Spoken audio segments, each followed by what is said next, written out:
speaking from my heart. Lahat ng sasabihin ko ngayon ay galing sa puso ko. Today I will take accountability for everything. Nagkamali ako, and I want to say sorry for everything that I have done. It all started last June of 2024. I was in a very dark place. I was lonely. And I was getting attention from Anthony. The kind of attention that I needed. When I sensed that there was this brewing attraction between Anthony and I, nadala ako sa emotions ko. And I knew that was wrong. I came clean right away. I told my ex everything, and I admitted things to him, and then we broke up. It wasn't easy. It was very hard for me, too. I announced the breakup.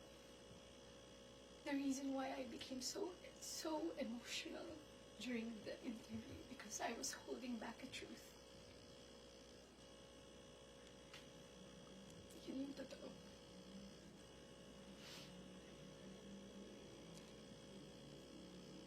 I wasn't really able to simmer down. I wasn't able to reflect on what had happened. I was working every day for days straight, weeks straight, months straight.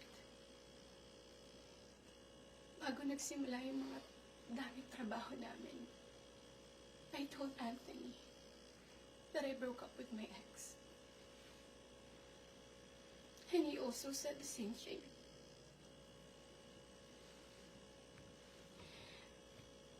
Mind you, I was in a very lonely place. I was so lonely.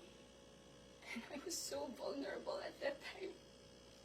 Like everybody, nakaka-break lang. You would be so vulnerable. I was working every day. At sa lahat ng trabaho na yun, kasama ko si Anthony. Aaminin ko, sa araw-araw ng pagtatrabaho namin, nahulog din yung loob ko. He would be very sweet to me.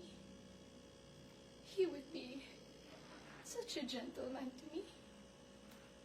He would say things to me. He would tease me on the set in front of other people. He would tell all the people who were close to me that he was single. So, I was confident to act a certain way around him on the set.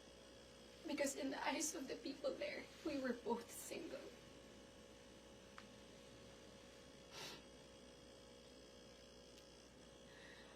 Araw-araw kami nagtatrabaho, and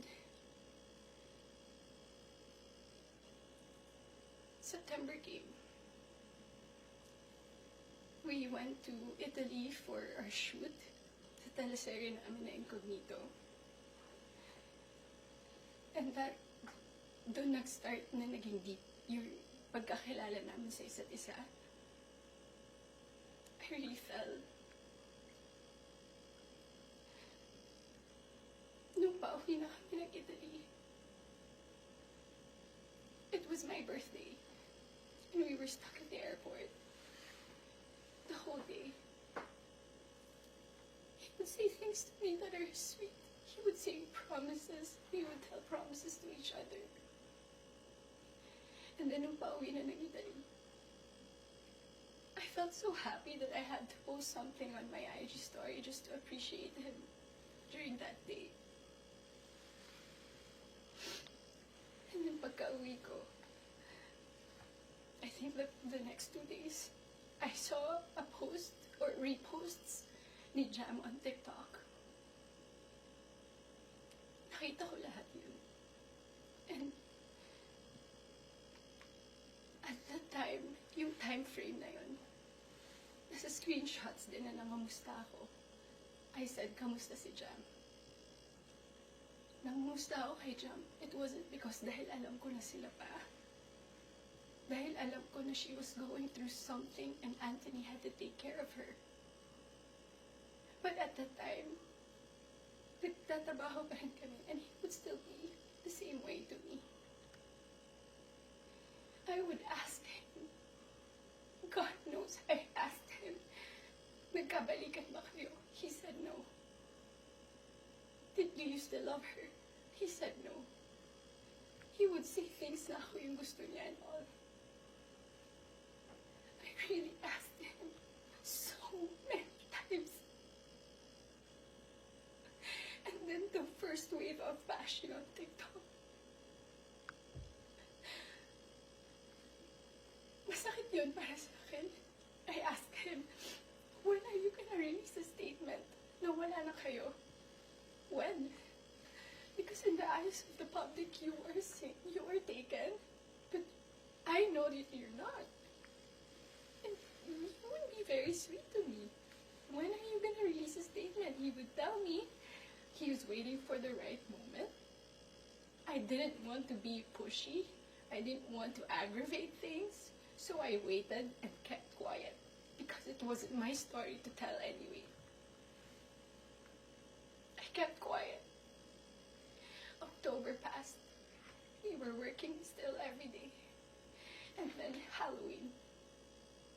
It was the very first night we went out na medyo sweet kami sa isa't isa. The next day, Cham posted on her Instagram story. There were no names mentioned.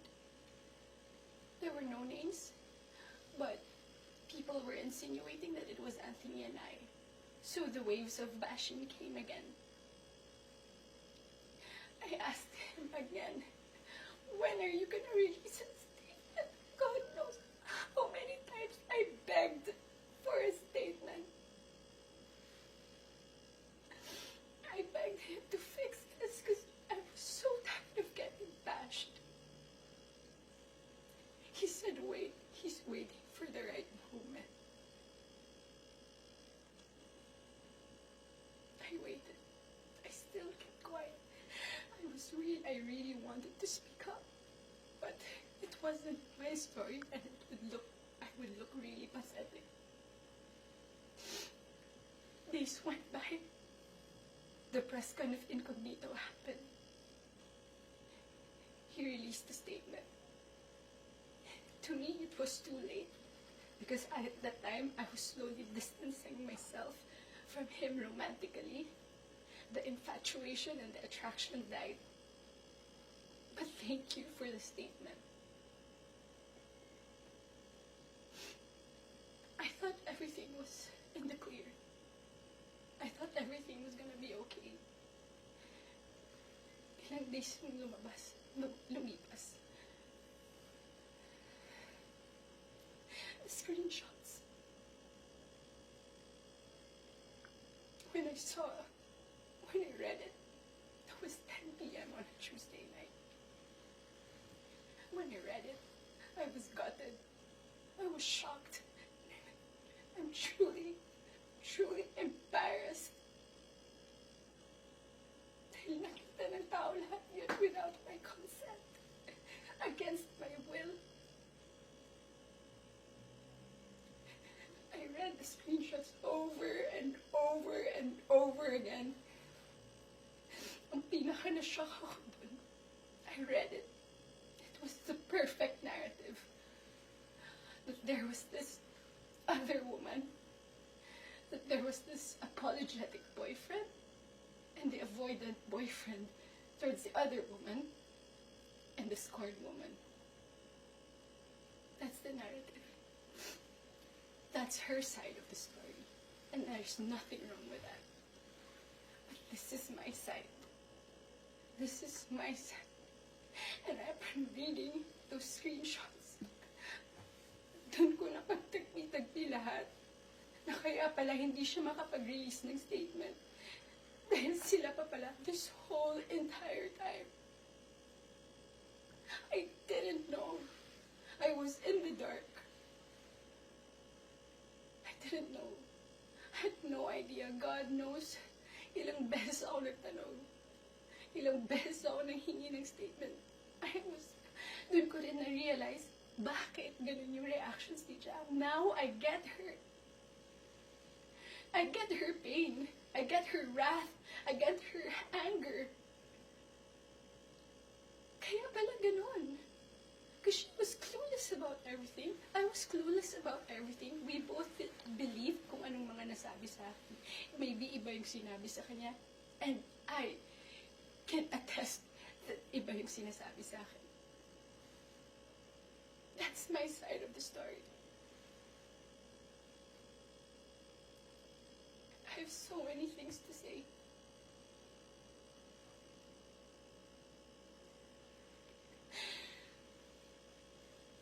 Hindi ko ako makapaniwala. Papahinga pala ako ganito sa buhay ko. So to the public, I am sorry that you got to see that very intimate side of me. Ganun talaga ako pag nagbigay ng pagmamahal. It was supposed to be private.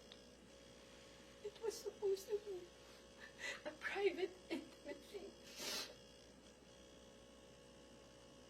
I'm sad na nakita yun ng tao. And yes, I don't want to play the victim here. Nagkamali din talaga ako. And I want to say sorry to those people I have hurt. I reached out to Jam last November. I did not get a reply. I think that was last November. Because I wanted to know what's up. So, I'm sorry. Most especially, I'm very sorry. I'm truly sorry to those people who supported me for 10 years. Alam nila lahat na ginapang ko yung career ko. Mapunta lang sa kung saan ko gusto. Ginawa ko lahat. Pinaghirapan ko lahat sa tulong nila. Nagagawa ko yung mga gusto. I don't know where I'm gonna go. I don't know saan ako papunta.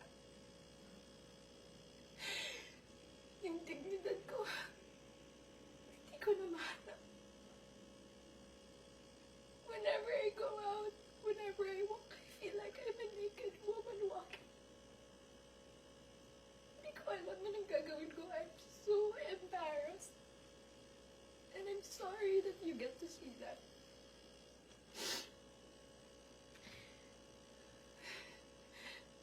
But I can assure you, tuloy pa rin ako. Tuloy pa rin ang laban. Magtatrabaho pa rin ako kahit mahirap. Hindi pa rin namamatay yung apoy sa puso ko. I'm still looking for that little girl inside of me. It's hard to look for her now, but someday I get to find her and I will be able to hold my shadows. What you saw was not a perfect human. I'm far, far from being perfect. What you saw was a human being.